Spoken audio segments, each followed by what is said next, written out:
இல்லை அது மட்டும் இல்லை. அதாவது இவர் வந்து நடிக்கிறதுல ஆஃபீஸராக இருந்துக்கிட்டு கூட இப்போ ஸ்டாலின் வந்து அதே சட்டசபையில் வந்து சட்டையை கிழிச்சு ஒரு பெரிய சம்பவம் ஒன்று நடந்துச்சு. அப்போ கூட வந்து மிமிஸ்பெல்லாம் போட்டு ஸ்டாலின் மேலே வந்து பல காமெடியெல்லாம் பண்ணாங்க. ஆனால் அதுக்கு வந்து இவர் வந்து யூனிஃபார்ம் காட்டி வச்சுட்டு அந்த சட்டசபை யூனிஃபார்மை போட்டுட்டு போய் உள்ள வச்சு இவர் தான் தூக்கிட்டு போய் அதெல்லாம் அந்த போட்டோ வந்து ஒரு ஆபீசர் வந்து அவருடைய யூனிஃபார்ம் ஐபிஎஸ் ஆபீசரை யூனிஃபார்ம் மாத்திட்டு அந்த சட்டசபை ட்ரெஸ்ஸை போட்டுக்கிட்டு உள்ள போய் தூக்கிட்டு வந்து சட்டை கழிச்சது அந்த போட்டோவை போட்டு அதுக்கப்புறம் இவர் ஆட்சிக்கு வந்ததுக்கு அப்புறம் இவரோட கதை கந்தலாயிடும் அப்படின்னு எல்லாருமே அவர் கூட வேலை செஞ்சவங்களே சொன்னாங்க. ஆனா இவர் வந்து எலெக்ஷன் ரிசல்ட் இப்படி போதுன்னு பக்காவா காய் நகர்த்தி அங்க பேசி இங்க பேசி கரெக்டா அந்த இடத்துல ஐஜில போய் உக்காந்துட்டாரு.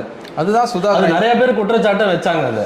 அதுதான் சுதாகர் ஐபிஎஸ் என்னன்னு கேட்டீங்கன்னா எவ்வளவு தெளிவா, அதாவது ஆளுங்கட்சி ஏடிஎம்கே இருந்தாலும் சரி இல்ல டிஎம்கே இருந்தாலும் சரி